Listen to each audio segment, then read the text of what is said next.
Hello and welcome to Breaking Bread with Rivaaj Maharaj, where nothing is off the table. For today's episode, I wanted to talk about the disintegration of the relationship between the United States and its NATO allies. So without further ado, let's get into it. Now, I've come across a segment in the Guardian newspaper, and it's quite a short segment, but I'll read out to you basically what it says. While NATO has not had direct involvement in the escalating conflict in the Middle East, it has shot down Iranian missiles directed at Turkey, and many alliance members have pledged appropriate efforts to restart shipping through the Strait of Hormuz. NATO allies have largely refused Donald Trump's call for military action to secure the strait and have been generally apprehensive in joining a war that they were not consulted on. So a war that they were not consulted on shows you that, if they've been apprehensive about joining a war because they didn't believe in the merits of the war, that was one thing. But when they're apprehensive about joining a war that they're not consulted on, could also be construed as the fact that, because you didn't come and ask me, I'm not going to participate. Do you see what I'm saying? That very childish mentality. That's one way of understanding it. Of course, there are other variations. However, this does come across from the manner in which this article is being portrayed. And given the current tensions between the United States and its NATO allies, it's a logical conclusion to come to. Especially after the tit for tat and the back and forth on Greenland and Trump's statements at Davos and what Marco Rubio had to say at the Munich conference. Anyway, the article goes on further. Some nations have been critical of the US and Israel's decision to strike Iran, with Germany being the most vocal. The war violates international law, German President Frank-Walter Steinmeier said on Tuesday. There is little doubt that in any case, the justification of an imminent attack on the US does not hold water. Now, again, my point that I keep harping on in my videos is whether you believe the war to be legal or illegal in terms of international law is immaterial. There are two things here. Firstly, we disobey international law all the time. International law is something that is modified and changed and interpreted in different ways by different states at different times in history in order to suit its own purposes. So I'm just saying, our slate is not clean. Let's not talk about international law and the morals and the virtues of it, because I think we are just as complicit in in the degradation of international law and its virtues as the United States or any other nation on the planet is. That's the first point. The second point is that, when I say that our stance on international law in this instance is immaterial, I mean that the United States signaled they were going to war with Iran. We had a choice to enter or to abstain. We chose to abstain. But we chose to abstain for the wrong reasons. I believe we chose to abstain because, when you looked at and you listened to the remarks coming out from the EU, as mentioned by Kaya Kallas, there's no appetite, and, again, as I mentioned earlier, it's almost like a tit for tat, schoolgirl mentality, playground mentality. You did this, and because you did that, I'm going to do this. Now, coming back to my point again, it's immaterial what you think of the international law, because the United Kingdom and the Europeans came out saying, it's not our war, we want to have nothing to do with it. And that was fine. And we left it there. The Iranians still attacked bases that belong to the EU countries and to the United Kingdom. So you were being drawn into a war whether you liked it or not. But if you came out and said, we are not a part of this war, we're not allowing our bases to be used, we're not sending our ships, that's it. That is it, we're not doing that. We've drawn our red line. However, to the Iranians, we want to say to you, the Iranian regime, the IRGC, the Basij, or whoever is responsible for whatever is coming out of Iran, we want to say to you that we are not involved in this in any shape, way, or form. Okay? However, if our interests in the region are attacked, if our shipping lanes are disrupted because our energy infrastructure becomes a tool in your arsenal to attack us, if our economy gets affected because of your posturing in the Strait of Hormuz, then you have a problem with us. Now, in the world, you would have had a much better respect, a much better standing, had you come out and given the Iranians the bare facts and said, look, this is where we stand. We respect your right to defend yourself against the United States. We're not coming out in support of the United States, and we're not providing any support for the United States and the Israelis.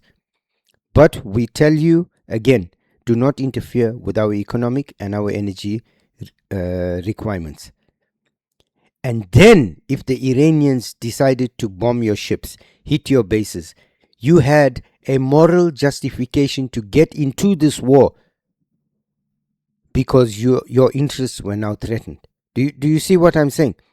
But the fact that you came in and said, we do not support this war, we do not support the Americans and the Israelis in their war against the Iranians. That's fine. Your bases were still hit and now your shipping lanes are blocked. You didn't tell the Iranians that if they reacted in a certain way that adversely affected you, then there would be consequences. Now you're a sitting duck. Now you're trying to play catch up. And it leaves you looking like a headless chicken. You should have been firm. You should have been resolute. You should have said, this is where we stand and this is what we want to do. And this is why you now have a problem with the United States, with the Israelis, as well as with the Iranians, as well as with the Gulf countries. Because nobody respects you because your decisions are not firm. Your inability to make a proper decision is what causes the problems. Take a stance. Take a firm stance and make your stance absolutely clear. We're not sending a warship and then we send a warship. We're not allowing our bases and then we allow our bases. No, we will not send warships. But should you attack our assets, then you have a problem with us. You need some sort of firm hand. This is almost you trying to appease somebody that's trying to murder you. You're not even saying to them, listen, if you interfere with me, this is what I'll do to you. You're saying to them, we're not involved. That is such a weak point, man. That shows you've got no spine, no backbone. Anyway, the article further says that NATO Secretary General Mark Rutte has attempted to calm tensions, saying he understood Trump's anger and stressed that the European countries are coming together to help secure the strait. Mark Rutte, for the moron that he is, he understands that NATO is nothing without the United States. The combined military might of the Europeans is nothing without the addition of the United States. And if you think that NATO wants to take on the Russians, and now they're alienating themselves from the Americans walk away from NATO, it'll be open season on NATO by the Russians, and there'll be nothing that the Europeans and the UK will be able to do. And Turkey, being a European signatory to NATO, will sit on the fence and watch. And should the balance tip in favor of the Russians, the Turks will then abandon their NATO allies. And you've got, I think Trump put out a Truth Social post. NATO has done absolutely nothing to help US in Iran war, says Trump. In an all caps Truth Social post, Donald Trump has railed against NATO allies for doing absolutely nothing to help the US in its military campaign against Iran. He wrote, all this is in capital letters. NATO nations have done absolutely nothing to help with the lunatic nation, now militarily decimated, of Iran. The USA needs nothing from NATO, but never forget this very important point in time. You see, again, Donald Trump So Donald Trump came out on, and some of his campaigning for his presidency was on the basis that the Americans contribute to NATO, the Europeans contribute less than half of what they were meant to. So it's a free lunch by the Americans to the Europeans. And that did not sit well with the American populace, because they don't want to be seen that they are going without while the Europeans are having a heyday in the summer at the expense of the Americans. So he highlighted that. And now the Europeans and NATO behaving in this fashion together with the United Kingdom, it's just gone and reinforced his point at home, where he can go back to his populace and say, and that's why he says never forget, because when NATO needed the Americans, he's going to say the Americans were there, but when the Americans needed NATO, they were nowhere to be seen. And this is something that he is going to drum on, and he is going to harp on till he dies. And what's going to happen? It's going to be embedded in the American psyche. So irrespective of what government comes in after, irrespective of which party it's from, the American people are going to say, you know what, when we were in our hour of need, you were nowhere to be seen. And this is why, again, I say, the EU and the United Kingdom are woefully inefficient in terms of policy, in terms of diplomacy, in terms of political acumen. Because all you have are people that are yes people.